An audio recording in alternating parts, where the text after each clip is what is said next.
ছাত্রীরা, আগের সপ্তাহে আমরা বিশুদ্ধ কেলাসের গঠন মানে অর্ধপরিবাহী কেলাসের গঠন কিরকম হয় সেই অবধি পড়েছিলাম। আজকে আমরা next topic intrinsic and extrinsic অর্ধ সেমিকন্ডাক্টর বা বিশুদ্ধ ও অবিশুদ্ধ অর্ধপরিবাহীর গঠনটা কেমন হয় এবং সেক্ষেত্রে তাদের তড়িৎ পরিবাহিতা কিরকম ঘটবে সেটা আমরা আলোচনা করব। তো বিশুদ্ধ পরিবাহীর আমরা তো বিভিন্ন উদাহরণ পড়েছিলাম। সেখানে প্রথম ছিল জার্মেনিয়াম, সিলিকন, এছাড়াও ছিল গ্যালিয়াম আর্সেনাইড, এরকম অনেক মৌল যৌগ কিন্তু অর্ধপরিবাহী রূপে আমরা পেয়ে থাকি। তো আমরা দেখেছিলাম যে একটা বিশুদ্ধ যে অর্ধপরিবাহীগুলো তাদের কি হয়, তারা সাধারণ উষ্ণতায়, অর্থাৎ যদি আমরা সাধারণ উষ্ণতার আগে আমরা যদি বলি যে তারা স্বাভাবিকভাবে কিরকম একটা অন্তরকের মতন কাজ করে 0 কেলভিনে, অর্থাৎ 0 কেলভিন উষ্ণতায় তারা সম্পূর্ণরূপে কিন্তু অন্তরক, অর্থাৎ তাদের মধ্যে দিয়ে কোনো রকম তড়িৎ পরিবহন ঘটে না। অর্থাৎ এখানে কেলাসের গঠনটা কি না, সমস্ত কেলাসের পরমাণুগুলো সমযোজী বন্ধন দ্বারা তাদের ইলেকট্রনগুলো মানে খুব শক্তপোক্তভাবে আবদ্ধ থাকে, ফলে খুব মুক্ত ইলেকট্রনের সংখ্যা নেই বললেই চলে। কিন্তু যদি বিশুদ্ধ অর্ধপরিবাহীগুলোকে রুম টেম্পারেচারে আনা হয় তাহলে তাদের মধ্যে অল্প হলেও পরিবাহিতা তৈরি হয়। কেন না, যখনই এটা রুম টেম্পারেচারে আসবে তখন কি ঘটনা ঘটে, তখন ওই যে তাপীয় উত্তেজনার ফলে যেহেতু এদের যোজ্যতা শক্তি স্তর এবং পরিবাহী শক্তি স্তরের মধ্যে যে শক্তি পার্থক্য বা নিষিদ্ধ অঞ্চলের যে শক্তি ফাঁক সেটা খুব অল্প থাকার জন্য এটা কি হয় না, ওই তাপীয় উত্তেজনার ফলে বেশ কিছু সংখ্যক যোজ্যতা ইলেকট্রন তারা কিন্তু পরিবাহী ব্যান্ডে চলে যায় এবং তার ফলে কিন্তু অল্প একটা তড়িৎ পরিবাহিতার সৃষ্টি হয়। একদিকে যেমন হোলের মুভমেন্ট হয়, আর একদিকে এরকম ইলেকট্রনের মুভমেন্টের ফলে অল্প হলেও তড়িৎ পরিবাহিতা পাওয়া যায়। কিন্তু সেই তড়িৎ পরিবাহিতা আমরা দেখেছিলাম ভীষণই অল্প, মিলিমিটারের থেকেও কম, মাইক্রোমিটার, ন্যানোমিটার গোছের হয়।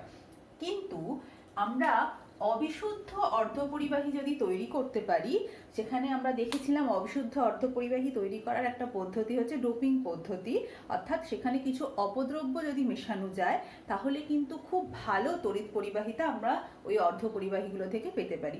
কিরকম না, বেশিরভাগ ক্ষেত্রেই আমাদের এই অবিশুদ্ধ অর্ধপরিবাহী ধরো যে মুক্ত ইলেকট্রনের সংখ্যা বৃদ্ধি করার যে নিয়ম, সেখানে ব্যাপন প্রক্রিয়া বা তোমাদের আয়ন ইমপ্ল্যান্টেশন এই ধরনের যে পদ্ধতি অ্যাপ্লাই করা হয়, যেখানে কি হয় অন্য কোনো মৌলের পরমাণুকে ওই অর্ধপরিবাহী কেলাসের মধ্যে স্থাপন করা হয়। সেই পদ্ধতিটা হচ্ছে, একটা হচ্ছে ব্যাপন পদ্ধতি আর একটা হচ্ছে আয়ন ইমপ্ল্যান্টেশন পদ্ধতি।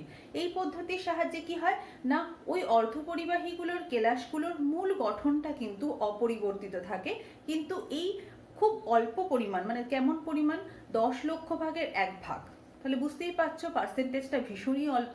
এরকমভাবে যদি আমরা আয়ন ইমপ্ল্যান্টেশন বা ব্যাপন ডিফিউশনের মাধ্যমে আমরা যদি কোনো অপদ্রব্যকে মেশাই বিশুদ্ধ অর্ধপরিবাহীতে, তাহলে কি ঘটে না, 1 সিসি কেলাসের মধ্যে প্রায় 10⁻17 সংখ্যক মুক্ত ইলেকট্রন তৈরি হতে পারে।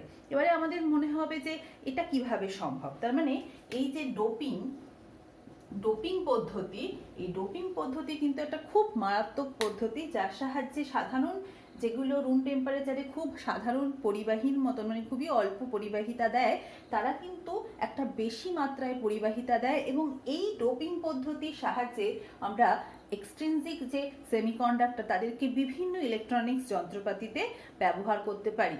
ঠিক আছে, এবারে আমরা দেখব এই ডোপিং পদ্ধতির সাহায্যে কীরকমভাবে আমরা বিভিন্ন অর্ধপরিবাহী গঠন করছি। এখানে আমরা বলে রাখি যে ডোপিং পদ্ধতির সাহায্যে আমরা যে 2 ধরনের অর্ধপরিবাহী গঠন করি বা যে 2 ধরনের অবিশুদ্ধ অর্ধপরিবাহী তৈরি হয়, একটাকে আমরা বলি কি না এন টাইপ অর্ধপরিবাহী আর একটা হচ্ছে পি টাইপ অর্ধপরিবাহী। এগুলোর কি খুব সুন্দরভাবে আমরা এটাকে বোঝাতে পারি। এন টাইপ অর্ধপরিবাহী মানে কোনো একটা অর্ধপরিবাহী কেলাসের মধ্যে বেশিরভাগ অর্ধপরিবাহীগুলো গ্রুপ 4 এর এলিমেন্ট হয়, সেই অর্ধপরিবাহী কেলাসের মধ্যে যদি আমরা পঞ্চযোজী অর্থাৎ গ্রুপ 5 এলিমেন্টের কোনো মৌলকে, যেমন ধরো আর্সেনিক, তারপরে ফসফরাস, ঠিক আছে, এই ধরনের কোনো মৌলগুলোকে যদি স্থাপন করা হয় তাহলে কি হবে না, তখন এন টাইপ অর্ধপরিবাহী সৃষ্টি হয়। এর গঠনটা যদি আমরা দেখি, আমরা দেখেছিলাম একটা জার্মেনিয়াম, তার কিরকম বর্নিং হয়, সে আশেপাশে 4টে জার্মেনিয়ামের সঙ্গে একটা সমযোজী বন্ধন সৃষ্টি করে। এটা আমরা আগের দিনই পড়েছি।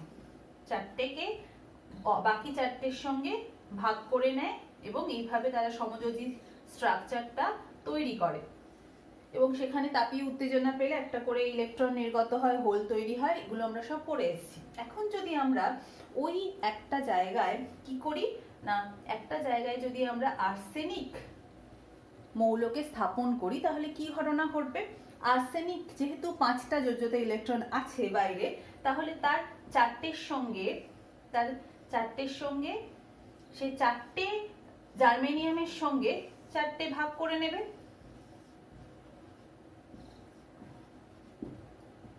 4টে জার্মেনিয়ামের সঙ্গে 4টে ভাগ করে নেবে, থাকবে একটা এক্সট্রা পড়ে।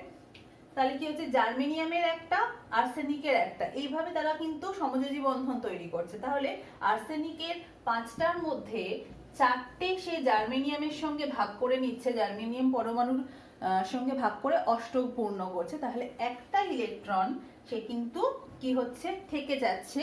সেই ইলেকট্রনটা কিন্তু কি হচ্ছে, এক্সট্রা, সেখানে কিন্তু কোনো তার ভূমিকা নেই তার বন্ধন তৈরিতে। ফলে সেই এক্সট্রা পরমাণুটা মুক্ত ইলেকট্রন রূপে কিন্তু ইলেকট্রনটা মুক্ত ইলেকট্রন রূপে কেলাসের মধ্যে কিন্তু বিচরণ করতে থাকে। এবং সেই মুক্ত ইলেকট্রন যখন কেলাসের মধ্যে বিচরণ করছে তখন কি ঘটে না, এরকম অনেক তাপীয় উত্তেজনার ফলে তো হোল আর ইলেকট্রন, কিছু ফ্রি ইলেকট্রন থাকে আর হোল তৈরি হয়। তাহলে হোল যখন ওই মুক্ত ইলেকট্রন হোলে গিয়ে প্রবেশ করে, রিকম্বিনেশন হয়, তখন কিন্তু আবার কি হয়, আবার একটা কিন্তু মুক্ত ইলেকট্রন তৈরি হওয়ার প্রবণতা বাড়ে। তার মানে এইভাবে যে ডোপিং করার ফলে একটা যে এক্সট্রা মৌল, একটা ইলেকট্রন থেকে যাচ্ছে, সেই ইলেকট্রন অপর সমযোজী বন্ধনের ইলেকট্রনের সঙ্গে একটা বিকর্ষণ বলের ফলে প্রচুর কিন্তু ফ্রি ইলেকট্রন তৈরি হয়, যার সংখ্যা জার্মেনিয়ামের ক্ষেত্রে প্রায় 10⁻1 সিসিতে আমরা প্রায় 10⁻23 সংখ্যক মুক্ত ইলেকট্রন পেতে পারি। তাহলে বুঝতেই পারছি এইখানে এত মুক্ত ইলেকট্রন যখনই পাবো, তাহলে একটা ইলেকট্রিক ফিল্ড অ্যাপ্লাই করলেই ওই অর্ধপরিবাহী কেলাসের মধ্যে দিয়ে কিন্তু আমরা তড়িৎ পরিবাহিতা বহুগুণ ভাবে পাবো। এটা গেল এন টাইপ অর্ধপরিবাহী। এইবার আমরা পি টাইপ অর্ধপরিবাহীর কথা ভাবছি, যেটা ডোপিং এর মাধ্যমে করা হচ্ছে, অর্থাৎ এক্সট্রিনসিক অর্ধ সেমিকন্ডাক্টর। তাহলে এখানে কি হয়, পি টাইপ যখন আমরা করতে চাইবো একটা অর্ধপরিবাহীকে, তখন আমাদের একটা ত্রিযোজী মৌল গ্রুপ 3 এলিমেন্টকে ডোপিং করতে হবে। সেগুলো কি হতে পারে, অ্যালুমিনিয়াম হতে পারে, বোরন হতে পারে, এরা সবাই গ্রুপ 3 মৌল। ফলে এদের লাস্ট সেলে 3টে যোজ্যতা ইলেকট্রন থাকবে। আর সেই যোজ্যতা ইলেকট্রনগুলো কি করবে না, এখানে যদি আমরা দেখি, এখানে যদি আমরা একটা বোরনকে নিয়ে আসি, তাহলে কি করবে, ওর 3টে যে যোজ্যতা ইলেকট্রন আছে, 3খানা জার্মেনিয়ামের সঙ্গে ভাগ করে নেবে। তাহলে একটা কিন্তু তার ঘাটতি পড়ছে আর একটা জার্মেনিয়ামের সঙ্গে ভাগ করে নিতে, ফলে সেখানে কিন্তু হোল তৈরি হচ্ছে। সেই হোল যখন অন্য একটা সমযোজী বন্ধনের ইলেকট্রনকে আকৃষ্ট করবে, তাহলে কি হচ্ছে, হোলের একটা মুভমেন্ট ঘটবে, অর্থাৎ ওখান থেকে ইলেকট্রনটা ওই হোলটাকে রিকম্বিনেশন করার জন্য যাবে, ফলে ওখানে একটা হোল তৈরি হবে। এইভাবে কিন্তু হোলগুলো মুভমেন্ট করবে। তার মানে যেদিকে ইলেকট্রন মুভমেন্ট করছে, হোলের মুভমেন্ট বা হোলের গতি কিন্তু উল্টো দিকে, ঠিক আছে। ফলে আমরা এই ধরনের যে অর্ধপরিবাহী পাবো, যেখানে মুখ্য বাহক হচ্ছে কে, হোল, তাকে কিন্তু আমরা পি টাইপ অর্ধপরিবাহী বলছি। আচ্ছা, এখানে একটা বলি, এটা এন টাইপ অর্ধপরিবাহীতে যে মেজরিটি ক্যারিয়ার, তারা হচ্ছে কি, তারা হচ্ছে তোমার মুখ্য যে বাহক, মুখ্য বাহক হচ্ছে ইলেকট্রন, আর এখানে মুখ্য বাহক হচ্ছে হোল। এইবার বক্তব্য হচ্ছে, এখানে একটা গৌণ বাহক বা মাইনরিটি ক্যারিয়ার রয়েছে। সেই গৌণ বাহকটা কি, সেটা কিন্তু হোল। কেন না, ওই যে তাপীয় উত্তেজনার ফলে সমযোজী বন্ধন ভাঙবে, ইলেকট্রন এবং হোল নির্গত হবে, ফলে এখানে হোলের মুভমেন্টও আমরা পাবো, তবে সেটা খুবই সংখ্যায় অল্প। ঠিক একইভাবে এখানে মুখ্য বাহক যেহেতু হোল, এখানে কিন্তু আমরা কি পেতে পারি, এখানে আমরা গৌণ বাহককে আমরা ওই একইভাবে পাওয়া ইলেকট্রনকে গৌণ বাহক বলবো। তাহলে পি টাইপ এন টাইপের এটা একটা বড় পার্থক্য, দুটো পার্থক্য গঠনগত পার্থক্য এবং তাদের মুখ্য বাহক আর গৌণ বাহকের একটা বিষয় রয়েছে। এখানে যেহেতু পি টাইপ এন টাইপ অর্ধপরিবাহীর ক্ষেত্রে এখানে যেহেতু একটা ইলেকট্রন সে দান করছে, যে ডোপিং এলিমেন্ট অর্থাৎ ফসফরাস বা আর্সেনিক বা অ্যান্টিমনি, এই ধরনের এলিমেন্টগুলো যেহেতু একটা করে ইলেকট্রন ত্যাগ করছে বা দান করছে, তাই এদেরকে বলা হয় দাতা ইলেকট্রন। দাতা পরমাণু বা দাতা ইলেকট্রন। এবং এখানে আমরা যদি একটা স্ট্রাকচার আঁকি ওই তোমার এনার্জি ব্যান্ডের সঙ্গে তোমার ওই কে ভেক্টরের, তাহলে দেখা যাবে যে যোজ্যতা যে ব্যান্ড রয়েছে আর পরিবাহী যে ব্যান্ড রয়েছে, তার খুব পরিবাহী ব্যান্ডের খুব কাছে আর একটা শক্তি স্তর তৈরি হচ্ছে, যেখানে কি হচ্ছে সেটা হচ্ছে দাতা শক্তি স্তর। দাতা শক্তি স্তর, সেই দাতা শক্তি স্তরে কি ঘটনা ঘটছে, এখান থেকে ওই যে ইলেকট্রনগুলো এক্সট্রা, তারা কিন্তু খুব সহজেই তারা পরিবাহী ব্যান্ডে গমন করতে পারছে, ফলে পরিবাহিতা বহুগুণ বৃদ্ধি পাচ্ছে। তাহলে এই যে জায়গাটা অর্থাৎ একটা যে দাতা শক্তি স্তর তৈরি হলো, তারা কিন্তু কোথায়, পরিবাহী ব্যান্ডের খুব মানে একটুখানি নিচে বা অল্প গ্যাপে কিন্তু তারা অবস্থিত, ফলে তাপীয় উত্তেজনা ছাড়া বা খুব অল্প ইলেকট্রিক ফিল্ড অ্যাপ্লাই করলেই এরা কিন্তু তড়িৎ পরিবহনে সক্ষম হয়।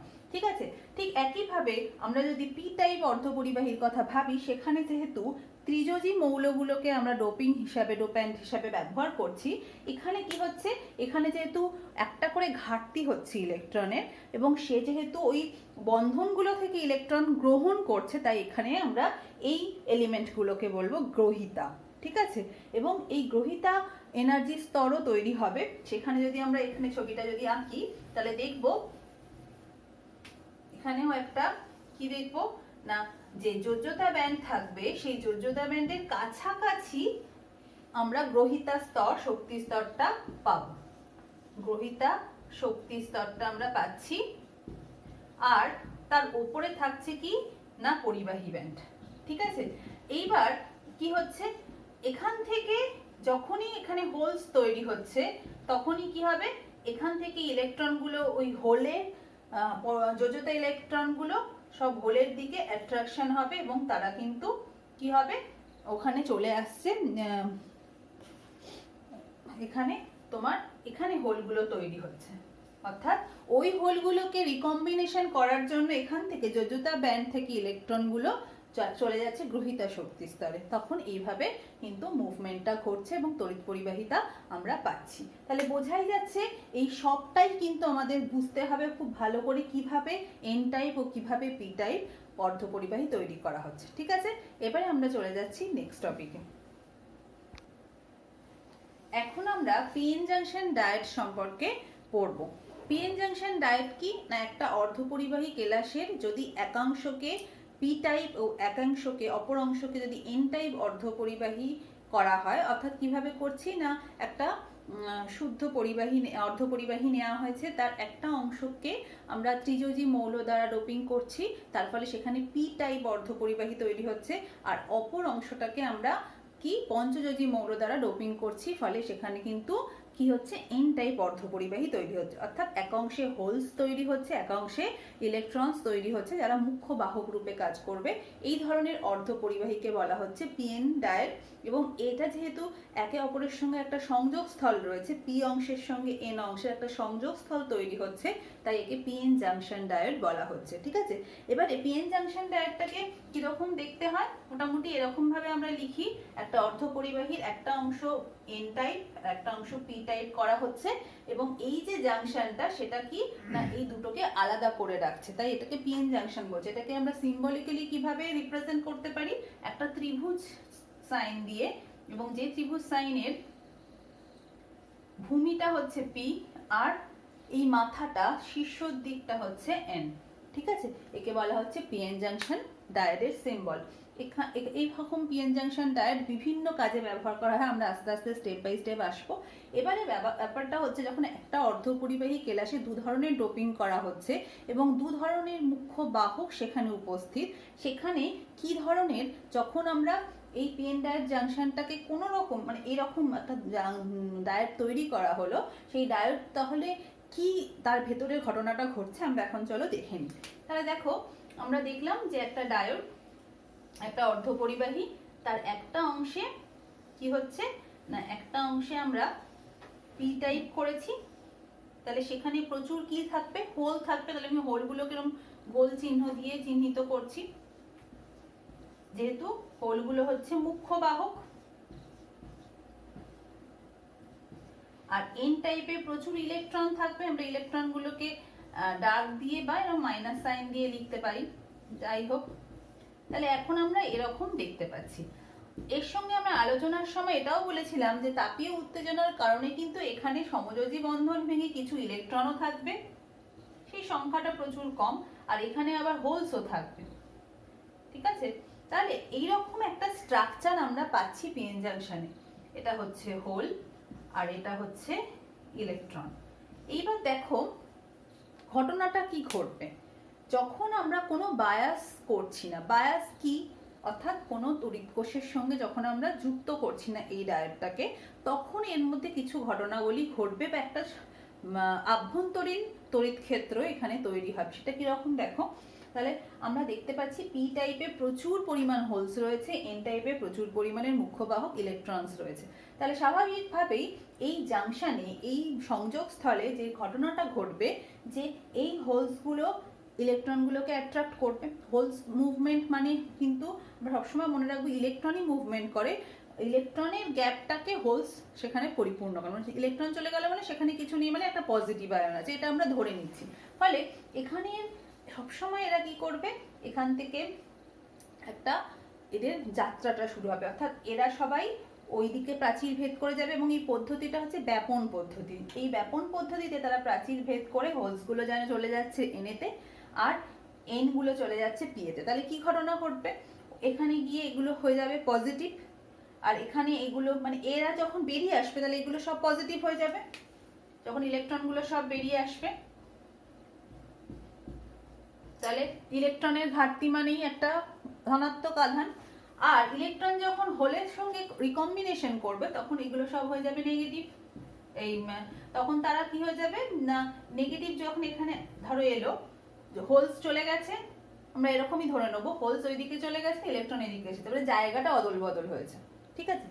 এইবার একটা দেখো এর ভেতরে কিন্তু একটা ঘটনা ঘটছে, সেটা হচ্ছে একটা ইলেকট্রিক ফিল্ড আমরা দেখতে পাচ্ছি, যেটা direction always positive to negative, অর্থাৎ এন থেকে একটা পি এর দিকে একটা আমরা আভ্যন্তরীণ ইলেকট্রিক ফিল্ড পাচ্ছি। তার কারণ হচ্ছে ওই ব্যাপন প্রক্রিয়ায় আধানের মুখ্য বাহকগুলোর কি হচ্ছে, সংযোগ স্থল ভেদ করে এন গুলোর ইলেকট্রন চলে গেছে পিতে, পি গুলোর হোলস চলে গেছে ওখানে, ফলে আদান প্রদানের ফলে এখানে ভেতরে কিন্তু একটা আভ্যন্তরীণ ইলেকট্রিক ফিল্ড তৈরি হয়েছে। এবারে প্রশ্ন হচ্ছে যে এই ঘটনা যখন ঘটছে তখন কি আমরা তড়িৎ পরিবাহিতা এখানে পাবো? কিন্তু এখানে বিষয়টা আমরা একটা মনে রাখবো, যতক্ষণ না আমরা বায়াসে যুক্ত করছি ততক্ষণ কিন্তু এই যে পরিমাপটা করলাম বা এই যে প্রাচীরটা হলো, আচ্ছা প্রাচীরের কথাটা বলি, এই যে প্রাচীরটাকে বলা হয় নিঃশেষিত অঞ্চল বা বিভব প্রাচীর। এখানে কি ঘটনা ঘটছে, এখানে কিছু হোলস আর ইলেকট্রনস রিকম্বিনেশন হয়ে নিউট্রাল হয়ে যাচ্ছে, অর্থাৎ পরমাণু তৈরি করছে, ফলে এই জায়গাটা একটা বেরিয়ার তৈরি হচ্ছে, যাকে আমরা নিঃশেষিত অঞ্চল বলছি বা বিভব প্রাচীর বলছি। এই বিভব প্রাচীর কিন্তু কি হচ্ছে না, এখানে বিভব প্রাচীরের মোটামুটি বিভব প্রাচীর যেটা হয় সেটার এই বেধটা মোটামুটি 10⁻⁻⁴ সেন্টিমিটার থেকে 10⁻⁻6 সেন্টিমিটারের মতন হয়ে থাকে বিভব প্রাচীরটা, যতক্ষণ না আমরা বাইরে থেকে কোনো তড়িৎ কোষ যুক্ত করছি। আর কি, আর হচ্ছে এদের মধ্যে আমরা এটাকে একটা কাল্পনিক বিষয় ধরছি, একটা ইলেকট্রিক ফিল্ড যেন এর মধ্যে কাজ করছে। আর এই যে ভোল্টেজটা, এটা কিন্তু কোনো ভোল্টমিটার দিয়ে মাপা সম্ভব না, মানে এতটাই একটা ক্ষীণ ব্যাপার।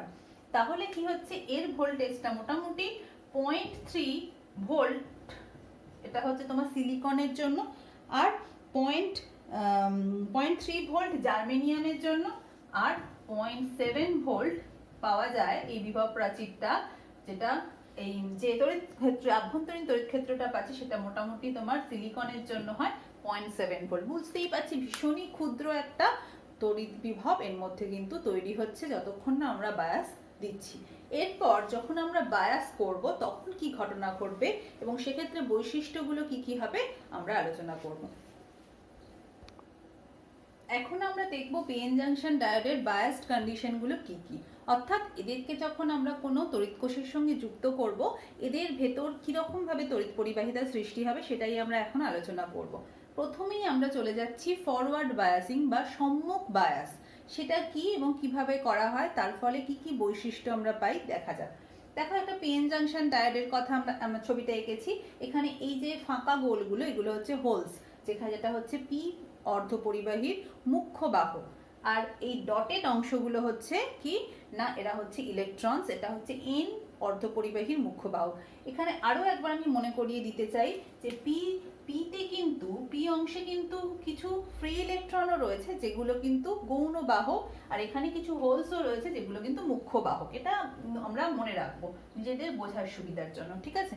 এবারে যখনই আমরা এটাকে সম্মুখ বায়াস কখন হবে, যদি কোনো পিএন জাংশন ডায়োডের পি অংশের সাথে কোনো তড়িৎ কোষের পজিটিভ প্রান্ত এবং এন অংশের সাথে যদি তড়িৎ কোষের নেগেটিভ প্রান্তকে যুক্ত করা হয় তাহলে সেই ধরনের বায়াসিংকে বলা হচ্ছে সম্মুখ বায়াস বা ফরওয়ার্ড বায়াস। তো এক্ষেত্রে কি ঘটনা ঘটবে, আমি দেখো পি অংশের সঙ্গে পজিটিভ, এন অংশের সঙ্গে নেগেটিভ, তাহলে এই পজিটিভ প্রান্তটা হোলস গুলো নিচে যেহেতু পজিটিভ, ফলে পজিটিভকে কি করবে বিকর্ষণ করবে, ফলে এই হোলস গুলো কোন দিকে মুভিং হবে, বিভব প্রাচীরের দিকে কিন্তু এদের মুভমেন্টটা হবে, অর্থাৎ এরা সবাই কিন্তু প্রাচীরমুখী হবে। ঠিক একইভাবে নেগেটিভ যেহেতু ইলেকট্রনগুলোকে মুভিং করবে অর্থাৎ বিকর্ষণ করবে, তখন এরাও কিন্তু বিভব প্রাচীরের দিকে সরবে, অর্থাৎ প্রত্যেকে চাইছে ওই বিভব প্রাচীরের দিকে যেতে। তাহলে কি ঘটনা ঘটবে, এখন এই বিভব প্রাচীর তারা ভেদ করে এই বায়াসিং এর ফলে বিভব প্রাচীর ভেদ করবে এবং বিভব প্রাচীরের কাছে যেহেতু এরা একে অপরের সঙ্গে মিশবে, ফলে বিভব প্রাচীরটা সেটা কিন্তু কি হয়ে যাবে সরু হতে থাকবে, অর্থাৎ এদের নিঃশেষিত অঞ্চলের বেদ কমতে থাকবে বা বিভব প্রাচীর সরু হতে থাকবে। আর এখানে আমরা যেহেতু একে অপরকে ক্রস করবে, ফলে এখানে আমরা কিন্তু প্রচুর তড়িৎ পরিবাহিতা পাবো, অর্থাৎ এই বিভব প্রাচীর সরু হয়ে যাওয়ার ফলে বেশ কিছু সংখ্যক ইলেকট্রন পি অংশে যাবে, আবার বেশ কিছু সংখ্যক হোলস তৈরি হবে, অর্থাৎ এন অংশে যাচ্ছে। তার মানে এই যে মুভমেন্টটা হচ্ছে তার ফলে কি হচ্ছে, মুখ্য বাহক হিসাবে ইলেকট্রনটা কিন্তু তড়িৎ পরিবহন ঘটাচ্ছে এবং এই তড়িৎ পরিবাহিতা প্রায় কয়েক মিলি অ্যাম্পিয়ার থেকে শুরু করে অ্যাম্পিয়ার পর্যন্ত ঘটবে, ঠিক আছে। তাহলে এটাই আমরা মনে রাখবো যে যখনই ফরওয়ার্ড বায়াসিং ঘটবে তখনই পজিটিভ হোলসগুলোকে ধাক্কা দেবে বা বিকর্ষণ করবে, নেগেটিভ ইলেকট্রনগুলোকে বিকর্ষণ করবে এবং বিকর্ষণের ফলে এরা একে অপরের কাছাকাছি আসার চেষ্টা করবে, ফলে নিঃশেষিত অঞ্চলটা সরু হবে বা বিভব প্রাচীর কমবে, ফলে আমাদের সহজেই তড়িৎ পরিবাহিতা কিন্তু বহুগুণ বৃদ্ধি পাবে। এবার একটা কথা আমি বলি, এখানে যে তড়িৎ পরিবাহিতার কথা বলছি তার মানে কেলাসের মধ্যে বা জাংশনের মধ্যে পিএন জাংশনের মধ্যে যে তড়িৎ পরিবাহিতা হচ্ছে, প্রচুর পরিমাণ ইলেকট্রন তারা পি অংশে আসছে, হোল অংশে মানে হোলসগুলো এন অংশে যাচ্ছে, ফলে এই যে ঘটনাটা ঘটছে তার ফলে কিন্তু প্রচুর তড়িৎ পরিবাহিতা তৈরি হবে এবং আমরা কিন্তু এখানে তড়িৎ পরিবাহিতার মাত্রা মোটামুটি মিলি অ্যাম্পিয়ার থেকে অ্যাম্পিয়ারের মধ্যে পাবো। এবারে বক্তব্য হচ্ছে এই যে বৈশিষ্ট্য, এর বৈশিষ্ট্যগুলো কি হবে, সম্মুখ বায়াসের যে বৈশিষ্ট্য সেই বৈশিষ্ট্যগুলো কি কি, এই ক্যারেক্টারিস্টিক্স গুলো কি কি। তাহলে প্রথম হচ্ছে এর বিভব প্রাচীরের উচ্চতা কমে যাবে,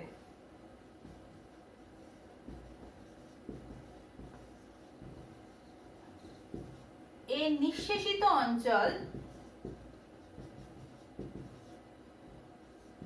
অঞ্চলের বেদ, যেটা 10⁻⁻⁴ টু 10⁻⁻�6 বলেছিলাম, সেটা আরো কমে যাবে, মানে খুবই পাতলা হয়ে যাবে, অঞ্চলের পাতলা হবে। 3 নম্বর হচ্ছে এখানে এই যে ব্যারিয়ারটা বলছি, তার মানে এখানে একটা রোধ সৃষ্টি হবে, যে রোধটা খুবই অল্প মানের একটা রোধ এই বিভব প্রাচীরে কাজ করবে। সেটা মোটামুটি 10 ওহম টু 100 ওহম হতে পারে। ঠিক আছে, তার মানে বুঝতেই পারছি খুবই অল্প রোধ, ফলে তড়িৎ পরিবাহিতার মাত্রা অনেক বৃদ্ধি পাবে। আচ্ছা, 4 নম্বর হচ্ছে এখানে কিন্তু মুখ্য বাহক হিসাবে মুখ্য যে ইলেকট্রিক মানে পরিবাহিতা তৈরি হচ্ছে সেটা কিন্তু ইলেকট্রনের মুভমেন্টের জন্য। তাহলে মুখ্য যে পরিবাহিতা সৃষ্টি হচ্ছে সেটা কিন্তু ইলেকট্রনের জন্য ঘটছে। কিন্তু এখানে ভেতরে ইলেকট্রন হোলস দুটোই ঘটছে, কিন্তু বর্তনীর বাইরে, মানে বর্তনীতে কিন্তু দেখো শুধুমাত্র ইলেকট্রনের মুভমেন্টের জন্যই, এখানে কিন্তু কোনো হোলসের মুভমেন্ট বর্তনীতে সম্ভব নয়। বর্তনীতে শুধুমাত্র ইলেকট্রনের মুভমেন্টের জন্যই কিন্তু বহির্বর্তনীতে আমরা তড়িৎ প্রবাহ পাবো। কোন দিক থেকে কোন দিকে? সেখানে কিন্তু আমরা পি থেকে এন এর দিকে তড়িৎ প্রবাহ পাবো বা তড়িৎ প্রবাহ মাত্রা এখানে পাবো, এবং যার মাত্রা আমরা আগেই বলেছি কয়েক মিলি অ্যাম্পিয়ার থেকে শুরু করে অ্যাম্পিয়ারের মতন আমরা পেতে পারি। ঠিক আছে, তাহলে বোঝাই যাচ্ছে ফরওয়ার্ড বায়াসিং এর ক্ষেত্রে আমরা কিন্তু অনেক ভালো তড়িৎ প্রবাহ, মানে এই বায়াসিং এ কিন্তু আমরা অনেকটা বেশি পরিমাণের পরিবাহিতা অর্ধপরিবাহীগুলো থেকে পেতে পারি। এবারে আমরা চলে যাব রিভার্স বায়াসের ক্ষেত্রে। এখন আমরা দেখব রিভার্স বায়াসে কি ঘটনা ঘটে। রিভার্স বায়াস ঠিক ফরওয়ার্ড বায়াসের উল্টোটা, অর্থাৎ আমরা যদি কোনো অর্ধপরিবাহী কেলাসের পি অংশকে, পি টাইপ অংশটাকে আমরা যদি কোনো নেগেটিভ তড়িৎ কোষের নেগেটিভ প্রান্তের সঙ্গে আর একটা অর্ধপরিবাহীর এন টাইপ অংশকে যদি আমরা ওই তড়িৎ কোষের পজিটিভ অংশের সঙ্গে যুক্ত করি, তাহলে যে বায়াসিং তৈরি হয় তাকে আমরা বলি বিপরীত বায়াস বা রিভার্স বায়াস। এক্ষেত্রে কি হচ্ছে? এক্ষেত্রে আমরা জানি পি অংশে রয়েছে প্রচুর হোলস, মেজরিটি ক্যারিয়ার্স, আর রয়েছে তোমার ইলেকট্রনস, মাইনরিটি ক্যারিয়ার্স। আর এন অংশে রয়েছে প্রচুর ইলেকট্রন, তারা হচ্ছে মেজরিটি ক্যারিয়ার্স, আর হোলস হচ্ছে মাইনরিটি ক্যারিয়ার্স। এখন যখনই এরকম বায়াসিং দেয়া হবে তাহলে কি ঘটনা ঘটবে? এই নেগেটিভটা এই পজিটিভ হোলসগুলোকে নিজের দিকে আকৃষ্ট করবে, ফলে এই পজিটিভ হোলসগুলোর মুভমেন্ট বা গতি কোন দিকে হবে? তারা কিন্তু বিভব প্রাচীর থেকে দূরবর্তী দিকে সরে যাবে। ঠিক একইভাবে পজিটিভ যেহেতু ইলেকট্রনগুলোকে আকৃষ্ট করবে, ফলে এরাও কিন্তু বিভব প্রাচীর থেকে দূরে সরে যাচ্ছে। তাহলে কি ঘটনা ঘটছে? যত মেজরিটি ক্যারিয়ার্সগুলো একে অপরের থেকে দূরে সরে যাবে, তাহলে এদের কিন্তু রিকম্বিনেশন বা মিলন হওয়ার সম্ভাবনা তুলনামূলকভাবে অনেক কমে যাবে বা প্রায় হবেই না। এবং এক্ষেত্রে যেটা হবে যে নিঃশেষিত অঞ্চলের বেধটা প্রশস্ত হবে, অর্থাৎ বেধ বৃদ্ধি পাবে বা বিভব প্রাচীর বাড়বে। যার ফলে কি হবে? এখানে যে রোধটা তৈরি হবে ভেতরের, সেই রোধটার মানও কিন্তু উল্লেখযোগ্যভাবে অনেকটাই বেশি। এবারে তাহলে কি কোনোভাবেই এর ভেতরে তড়িৎ প্রবাহ তৈরি হবে না? হ্যাঁ, তৈরি হবে। এই নেগেটিভগুলো, এই নেগেটিভ তড়িৎদ্বারটা কি করবে? এখানে যে মাইনরিটি ক্যারিয়ার্স রয়েছে অর্থাৎ ইলেকট্রনস, তাদের উপর বিকর্ষণ তৈরি করবে, এবং এই পজিটিভ তড়িৎদ্বার এখানে যে মাইনরিটি ক্যারিয়ার্স হোলস রয়েছে তার উপরও কিন্তু বিকর্ষণ ক্রিয়া করবে, ফলে এরা কিন্তু একে অপরের সংযোগে আসবে, অর্থাৎ তারা বিভব প্রাচীর ভেদ করে একে অপরের সংযোগ ঘটাবে, যার ফলে খুব অল্প মাত্রার তড়িৎ প্রবাহ কিন্তু এখানে সৃষ্টি হবে। এবং সেই তড়িৎ প্রবাহটা মোটামুটি মাইক্রো অ্যাম্পিয়ার থেকে শুরু করে ন্যানো অ্যাম্পিয়ার অবধি হয়। 10⁻⁻6 টু 10⁻⁹ অ্যাম্পিয়ার একটা রিভার্স বায়াসে পাওয়া যায়, যেখানে আমরা milliampere to ampere forward বায়াসে পাচ্ছিলাম। এবং আমরা দেখছিলাম এখানে যদি আমরা পার্থক্যটা করি তাহলে খুব পরিষ্কার হবে। ফরওয়ার্ড বায়াসিং এ যখনই আমরা দিচ্ছি, মানে উল্টো হচ্ছে নেগেটিভ পজিটিভ, তাহলে কি হচ্ছে? এখানে একটা ইলেকট্রন যখন বিভব প্রাচীর ভেদ করে হোলসের সঙ্গে রিকম্বাইন হচ্ছে, অর্থাৎ প্রশমিত হচ্ছে, তখন কি হচ্ছে? এখানে একটা ইলেকট্রন ঘাটতি হলো, হোলস তৈরি হলো। তাহলে সেই এই যখন এখানে চলে যাচ্ছে, এটা কিন্তু আমি কি বলছি? ফরওয়ার্ড বায়াসের কথাটা বলছি। তাহলে এখানে যেই হোলসটা তৈরি হলো, এই নেগেটিভ ব্যাটারির নেগেটিভ প্রান্ত থেকে একটা ইলেকট্রন কিন্তু সে এর মধ্যে দিয়ে গিয়ে এই হোলটাকে পরিপূর্ণ করবে। আর কি হবে? এইখানের হোলটা যেহেতু ইলেকট্রন দ্বারা কি হলো? প্রতিস্থাপিত হলো, অর্থাৎ এখানে একটা যুগ্ম মানে নষ্ট হলো, একটা হোলস আর একটা ইলেকট্রন, তাহলে কি হবে, এখান থেকে ওই ইলেকট্রনটা কিন্তু এখানে চলে আসবে।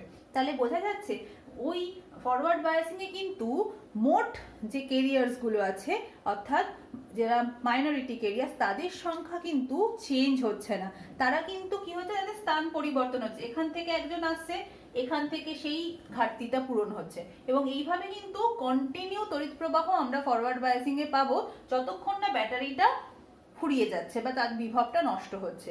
আর যেই বিভব নষ্ট হয়ে যাবে তখন কিন্তু আর তড়িৎ প্রবাহ পাবো না। কিন্তু রিভার্স বায়াসের ক্ষেত্রে আমরা এরকম কিছুই ঘটনা ঘটছে না। রিভার্স বায়াসে আমরা যা কিছু তড়িৎ প্রবাহ পাচ্ছি, প্রবাহ মাত্রা পাচ্ছি, যেটার মাত্রাটা এই, তা সেটা কিন্তু সম্পূর্ণভাবে আমরা পাচ্ছি গৌণ বাহক বা মাইনরিটি কেরিয়ার্সের মাধ্যমে। ঠিক আছে, তাহলে এর বৈশিষ্ট্যগুলো কি কি হবে? 1 নম্বর এর বৈশিষ্ট্য হচ্ছে বিভব প্রাচীরের উচ্চতা বাড়বে। ঠিক আছে, বিভব প্রাচীরের উচ্চতাটা বৃদ্ধি পাবে। 2 নম্বর হচ্ছে এর যে নিঃশেষিত অঞ্চল আছে, সেই নিঃশেষিত অঞ্চলের বেধও কিন্তু বাড়বে, প্রশস্ত হবে, নিঃশেষিত অঞ্চল প্রশস্ত হবে। 3 নম্বর হচ্ছে এখানে যে আভ্যন্তরীণ একটা রোধ তৈরি হচ্ছে, সেই রোধের মানটা কিন্তু অনেক বেশি, সেটা প্রায় 10 to the power 6 ohm to 10 to the power 9 ohm. 10 to the power 6 ohm হচ্ছে জার্মেনিয়াম ডায়োডের ক্ষেত্রে আমরা পাবো, আর 10 to the power 9 ওহম হচ্ছে আমরা সিলিকন ডায়োডের ক্ষেত্রে আমরা এটা লক্ষণীয় হবে যে এদের রোধটা কেমন। ঠিক আছে, নাম্বার 4 হচ্ছে এখানে কেলাসের ভেতরে, অর্ধপরিবাহী কেলাসের ভেতরে 2 ধরনের পরিবাহী, অর্থাৎ মেজরিটি মাইনরিটি যারা, তাদের দ্বারা কিন্তু, অর্থাৎ ইলেকট্রন এবং হোলস দুটোর দ্বারাই কিন্তু তড়িৎ পরিবাহিত হচ্ছে খুব অল্প মানে, কিন্তু বর্তনীর বহির্বর্তনীতে সেখানে শুধুমাত্র ইলেকট্রনই কিন্তু তড়িৎ পরিবহন করবে। আর 5 নম্বর আমরা যেটা বলতে পারি সেখানে যে এখানে একটা ঘটনা ঘটবে, যেটা আমরা পরে আরেকটু ডিটেলসে পড়বো, যে এভাবে যদি এদের এখানে যেহেতু আমরা যদি অনেক উচ্চ বিভব প্রয়োগ করি, অর্থাৎ একটা প্রচণ্ড বেশি ভোল্টীয় একটা ব্যাটারি ইউজ করি, তাহলে আমাদের মনে হতে পারে যে বেশি সংখ্যক মানে এই মিলি অ্যাম্পিয়ার বা মাইক্রো অ্যাম্পিয়ার বা ন্যানো অ্যাম্পিয়ার থেকে মিলি অ্যাম্পিয়ারে পাবো, কিন্তু এরকম কিছু ঘটবে না। কারণ এই মাইনরিটি যে কেরিয়ার্সগুলো রয়েছে, সেই মাইনরিটি কেরিয়ার্সগুলো কিন্তু শুধুমাত্র উষ্ণতার উপর নির্ভরশীল, অর্থাৎ এদের উৎপত্তি উষ্ণতা নির্ভর, অর্থাৎ যদি রুম টেম্পারেচার বৃদ্ধি পায় তবে কিন্তু বেশি সমযোজী বন্ধন ভেঙে এই মাইনরিটি কেরিয়ার্সগুলো তৈরি হবে, আর যদি রুম টেম্পারেচার ফিক্সড থাকে তাহলে এদের কিন্তু উৎপত্তির হারও ফিক্সড থাকবে। ফলে আমি যতই এখানে বিভব বৃদ্ধি করি না কেন, আমাদের কখনোই এই তড়িৎ পরিবাহিতা কিন্তু বহুগুণ বৃদ্ধি পাবে না। একটা সময় যখন আমরা দেখবো একটা বিশেষ ধরনের ডায়োড তৈরি করা হয়, যেটাকে জেনার ডায়োড বলবো, সেখানে তাদের একটা ব্রেকডাউন এরিয়া আছে, যেখানে ওই ভোল্টেজ প্রয়োগ করলে তাদের প্রচুর সমযোজী বন্ধন ভেঙে হোলস এবং ইলেকট্রনস নির্গত হবে এবং প্রবাহ মাত্রা বহু গুণ বৃদ্ধি পাবে। সেই ডায়োডটা কিন্তু সেটা অন্যরকম একটা ডায়োড, এবং এখানে এই সাধারণ ডায়োডেও সেই ভূমিকা ব্রেকডাউন অঞ্চল আছে, তবে জেনার ডায়োডের ক্ষেত্রে এই ব্রেকডাউন ভোল্টেজটার মান কিন্তু অনেকটাই কম। ঠিক আছে, এবারে আমরা চলে যাচ্ছি বিভিন্ন ধরনের ডায়োডের কথায়। এখন আমরা বৈশিষ্ট্য লেখ পড়বো। পিএন জাংশন ডায়োডের বৈশিষ্ট্য লেখ কি? এটা তোমাদের ক্লাস 12 এর একটা প্র্যাকটিক্যাল আছে, যেখানে পিএন জাংশন ডায়োডের ক্যারেক্টারিস্টিক্স, রিভার্স এবং ফরওয়ার্ড ক্যারেক্টারিস্টিক্স কার্ভ আঁকতে হয়। ফলে এটা তোমাদের থিওরি প্লাস তোমার প্র্যাকটিক্যালে কাজে লাগবে। তাহলে বৈশিষ্ট্য লেখ বলতে সবসময় আমরা মনে রাখবো যে ভোল্টেজ বৃদ্ধির সঙ্গে সঙ্গে কি ধরনের তড়িৎ প্রবাহ পাচ্ছি তার যদি একটা লেখচিত্র আমরা অঙ্কন করি, তাহলে এটাকে বলা হয় বৈশিষ্ট্য লেখচিত্র, বা আমরা বলতে পারি ভোল্ট অ্যাম্পিয়ার বৈশিষ্ট্য লেখ। ঠিক আছে, তাহলে সেটার জন্য আমরা কি রকম পাবো? আমরা দেখতে পাচ্ছি যে ফরওয়ার্ড বায়াসিং এর ক্ষেত্রে আমরা মিলি অ্যাম্পিয়ার টু অ্যাম্পিয়ার লেভেলে পাচ্ছি, কিন্তু রিভার্স বায়াসিং এর ক্ষেত্রে আমরা সেটা কমে গিয়ে মাইক্রো টু ন্যানো হয়ে যাচ্ছে। সুতরাং আমরা এদিকে ভোল্টেজ আর এদিকে যদি আই, অর্থাৎ কতটা তড়িৎ প্রবাহ পাচ্ছি সেটা মাপি, তাহলে দেখা যাবে ফরওয়ার্ড বায়াসিং এ কিন্তু অনেকটা সময়, মানে যখন আমরা ভোল্টেজ দিচ্ছি কিন্তু ব্যাপন প্রক্রিয়াটা তখনও শুরু হয়নি, অর্থাৎ যখন প্রাচীর ভেদ করে একে অপরকে ক্রস করে রিকম্বিনেশন হয়নি, তখন কিন্তু আমরা দেখব যে কোনো রকম পরিবাহিতাই ওই আমরা অর্ধপরিবাহী বা পিএন জাংশনে পাচ্ছি না। খানিকক্ষণ পর যখন ভোল্টেজটা সে পাবে, তখন কিন্তু তার পরিবাহিতা কি হবে, তার পরিবাহিতা কিন্তু বাড়তে বাড়তে এরকম ভাবে উঠবে, অর্থাৎ তখন ভোল্টেজের সঙ্গে আমরা তড়িৎ পরিবাহিতা পাবো। ঠিক একইভাবে আমরা যখন রিভার্স দেখবো, রিভার্সেও তাই। আমরা প্রথমে রিভার্সে তো এমনি তড়িৎ পরিবাহিতা প্রচন্ড কম, সেক্ষেত্রে একটা জায়গায় পাবো যেখানে আমরা ভঞ্জক এরিয়া বলছি, সেই ভঞ্জক এরিয়া বা ব্রেকডাউন জায়গায় কিন্তু হঠাৎ ভাবে তড়িৎ পরিবাহিতা বহুগুণ বৃদ্ধি পাবে। এবং আমরা তারপরেও যদি আমরা এর ভোল্টেজটা একটু বাড়াই, তখনও কিন্তু এই তড়িৎ প্রবাহ মাত্রা বহুগুণ বাড়ছে। তাহলে এই ভিজেড বা ভঞ্জক এরিয়াটা কিন্তু এখানে বৈশিষ্ট্য লেখচিত্রে আমাদের দেখাতেই হবে। এটা হচ্ছে রিভার্স বায়াসের ক্ষেত্রে, আর একটা হচ্ছে তোমার ফরওয়ার্ড বায়াসিং এর ক্ষেত্রে। যেটা হয় দুটো আলাদা আলাদা গ্রাফে আমরা দেখাতে পারি, বা আমাদের যদি পরীক্ষায় আসে যে একটা পিএন জাংশনের বৈশিষ্ট্য লেখচিত্র কেমন হয়, তখন আমরা এরকম একটা ছবি এঁকে দেখাতে পারি, যেখানে আমরা অবশ্যই ভিজেডটা দেখাবো, যেখানে কিন্তু তড়িৎ প্রবাহ মাত্রা দেখো এটা কিন্তু হওয়াই উচিত না, কিন্তু ওই ভঞ্জক এরিয়াতে কিন্তু অনেকটা আমরা তড়িৎ প্রবাহ মাত্রা পাবো। ঠিক আছে, এটাই হলো তোমার পিএন জাংশনের বৈশিষ্ট্য লেখচিত্র।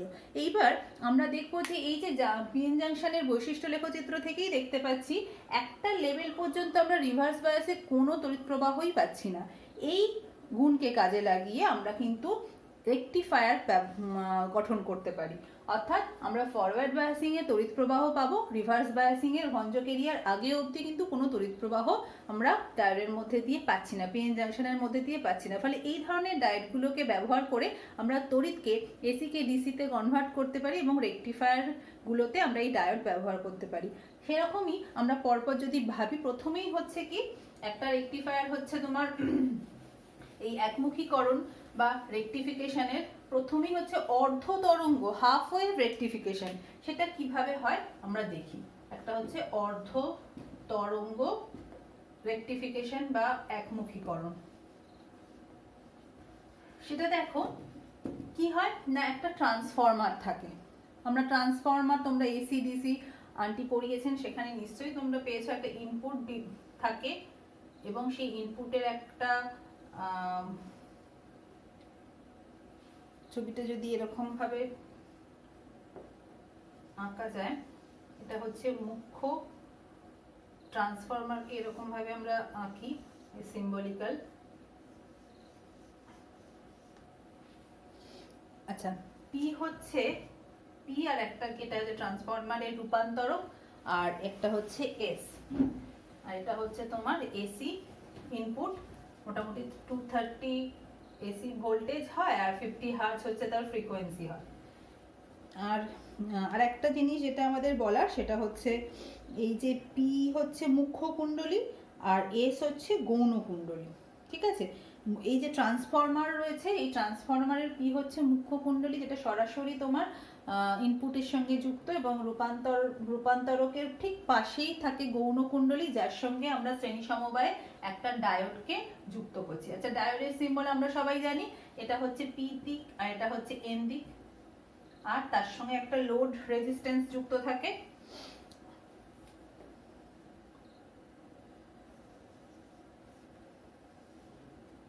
একে আমরা আর এল নাম দিচ্ছি, এবং এর এগেইনস্টে আমরা ভোল্টেজ ড্রপটা মাপবো, বা এর এগেইনস্টে আমরা কতটা এর এগেইনস্টে কিরকম আমরা ভোল্টেজ পাচ্ছি বা আউটপুট পাচ্ছি, সেটাই আমাদের এখানে মাপার বিষয়। তাহলে দেখো আমি যে ছবিটা এঁকেছি, সেখানে কি হয়, এসিতে তোমরা পড়েছো যে একটা এসিকে ডিসিতে কনভার্ট করা মানে এসিতে কি হয়, একটা নির্দিষ্ট সময় অন্তর অন্তর কারেন্টের ডিরেকশনটা চেঞ্জ হয় একবার।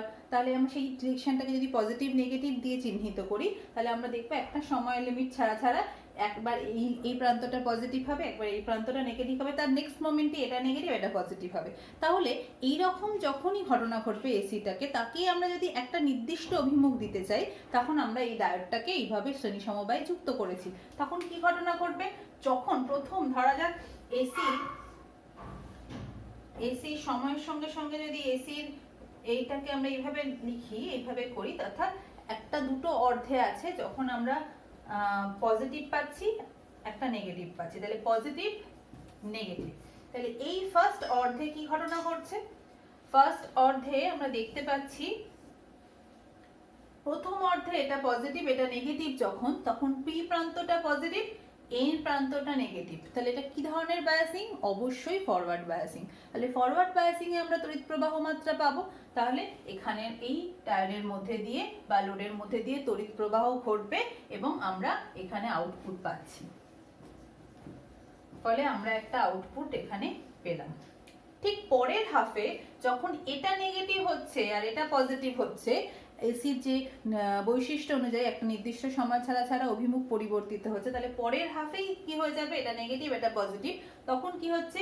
পি প্রান্তটা নেগেটিভ এন প্রান্তটা পজিটিভ। তাহলে এটা হচ্ছে রিভার্স বায়াসের কন্ডিশন। তাহলে রিভার্স বায়াসে তখন কিন্তু ওই ডায়োডের মধ্যে দিয়ে কোনোভাবেই তড়িৎ পরিবহন ঘটবে না, ফলে ওখানে কিন্তু আমরা কোনো তড়িৎ পরিবহন ক্ষমতা পাচ্ছি না, ওখানে একটা গ্যাপ তৈরি হচ্ছে, আমরা ওখানে নীল কোনো তড়িৎ আউটপুট আমরা পাচ্ছি না। হলো?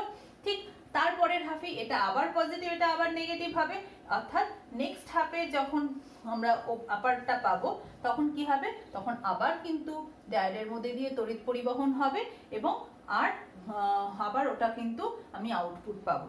আর নেক্সট হাফে এর পরের হাফে ওই একই ঘটনা, নেগেটিভ পজিটিভ হলে তড়িৎ পরিবহন ঘটবে না এবং কোনো আউটপুট পাবো না। তাহলে বোঝাই যাচ্ছে যে একটা ফুল সাইকেলের একটা হাফে আমি তড়িৎ পরিবাহিতা পাচ্ছি, অপর হাফে তড়িৎ পরিবাহিতা 0, এবং এক্ষেত্রে যে ফ্রিকোয়েন্সি আমরা পাবো আউটপুটের যে ফ্রিকোয়েন্সি সেটা কিন্তু মূল ফ্রিকোয়েন্সির সঙ্গে সমান হবে। ঠিক আছে, এটাই হচ্ছে আমরা দেখতে পাচ্ছি একটা নির্দিষ্ট দিকে একটা অর্ধকে আমরা একটা নির্দিষ্ট দিকে রেকটিফাই করলাম বা রেকটিফিকেশন ঘটলো। ঠিক আছে, ঠিক একই রকম ভাবে আমরা যদি এখানে আরেকটা, এটাকে বলা হয় পূর্ণ তরঙ্গ রেকটিফিকেশন, সেটাকে যদি আমরা করতে চাই, দেখো পূর্ণ তরঙ্গ একমুখীকরণ, সেখানে এই একই ট্রান্সফরমার কিন্তু এখানে দুটো ডায়োড আমরা ব্যবহার করছি, 1 নম্বর ও 2 নম্বর, এবং এখানে এই লোডটাকে এইভাবে লাগানো হচ্ছে, লোড রেজিস্ট্যান্সটাকে।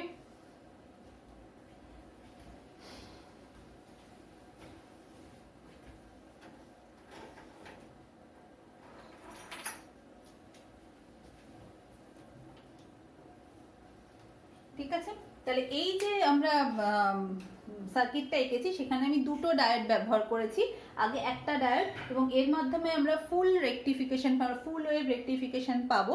এটা কিভাবে ঘটছে দেখো, ওই একই ইনপুট সেখান থেকে একবার একটা হাফে আমি পাচ্ছি পজিটিভ নেগেটিভ, সেই পজিটিভ নেগেটিভের সময় এই যে ডায়োড 1 নম্বর ডায়োড 2 নম্বর ডায়োড, 1 নম্বর ডায়োডটা ফরওয়ার্ড বায়াসিং এ থাকছে, 2 নম্বর ডায়োডটা রিভার্স বায়াসিং এ থাকছে, ফলে কি হচ্ছে? কার মধ্যে দিয়ে তড়িৎ পরিবাহিতা হচ্ছে? এই পথ দিয়ে তড়িৎ পরিবাহিতা হচ্ছে। তাহলে তড়িৎ পরিবাহিতার যদি পথটা বিচার করি, তাহলে আমরা যদি এরকম ভাবে লিখি, দেখো আমি অ্যারো দিয়ে বোঝানোর চেষ্টা করছি, এইভাবে গিয়ে এখান দিয়ে কিন্তু যেতে পারবে না, এইভাবে গিয়ে এখানে, তার মানে আমি আউটপুটে একটা রেকটিফিকেশন পাবো। আবার নেক্সট হাফে যখন এটা নেগেটিভ এটা পজিটিভ হচ্ছে, তাহলে আমি এটা পেয়েছি, এই হাফে আমি এটা পেয়েছি। নেক্সট হাফে যখন এই হাফটা চলছে তখন এটা নেগেটিভ এটা পজিটিভ, তখন কি করছে? এটা কিন্তু রিভার্সে থাকছে, এটা কিন্তু ফরওয়ার্ড বায়াসিং হচ্ছে, ফলে তড়িৎ প্রবাহ মাত্রা কিন্তু এইভাবে গিয়ে এখানে আমরা পাচ্ছি। ফলে আউটপুটে আমি আবারও সেকেন্ড হাফেও কিন্তু আমরা আউটপুট পাচ্ছি, তাহলে তখন কিন্তু আবার আমরা এখানে আউটপুট পাবো। তাহলে প্রত্যেকটা ফুল সাইকেলের প্রত্যেকটা হাফে কিন্তু আমরা আউটপুট পাবো, এবং এই আউটপুটের যে কম্পাঙ্ক হবে সেটা মূল কম্পাঙ্কের থেকে টুয়াইস বা 2 টাইমস হবে। ঠিক আছে, তাহলে এইভাবে কিন্তু আমরা পূর্ণ তরঙ্গ একমুখীকরণ করতে পারি। আর লাস্ট হচ্ছে এখানে একমুখীকরণের যে হচ্ছে ব্রিজ একমুখীকরণ, সেখানে আমরা হুইস্টন ব্রিজের মতন একটা সার্কিট ব্যবহার করতে পারি। এটাও খুব সহজ, আমরা যদি দেখে নিই চট করে, সেখানেও আমরা পুরো পূর্ণ তরঙ্গ একমুখীকরণের মতনই আমরা পাচ্ছি, সেটাকে আমরা ব্রিজ একমুখীকরণ বলছি। এটার নাম হচ্ছে পূর্ণ তরঙ্গ ব্রিজ একমুখীকরণ। এখানে কি হচ্ছে? এখানে আমরা একটা ব্রিজ নিচ্ছি হুইস্টন ব্রিজের মতন, সেই ব্রিজে আমরা 4টে ডায়োডকে পরপর যুক্ত করেছি।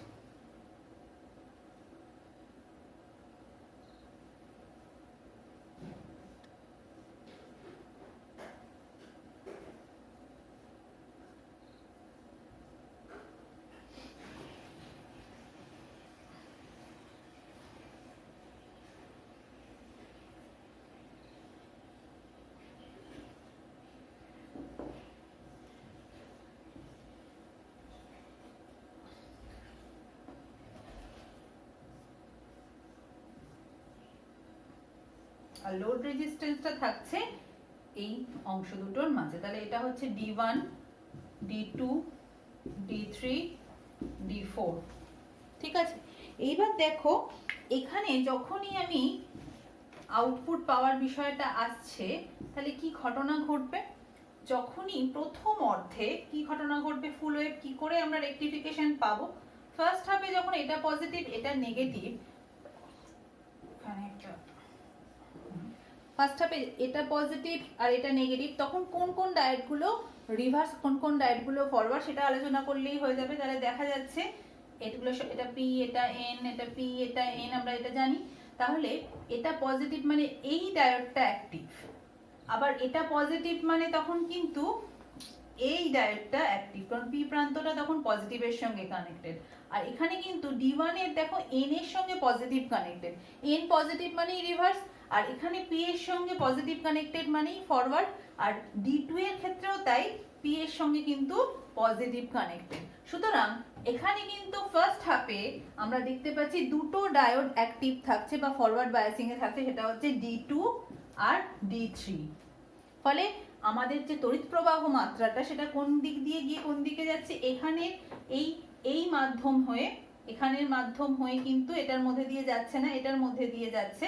ফলে কিন্তু আমরা তড়িৎ আউটপুট পাচ্ছি। সেকেন্ড হাফে তখন কি হচ্ছে, তখন আবার এটা যখন নেগেটিভ আর এটা যখন পজিটিভ, তখন দেখো এই কিন্তু ডিঅ্যাক্টিভেট হয়ে যাচ্ছে, রিভার্স বায়াসে চলে যাচ্ছে।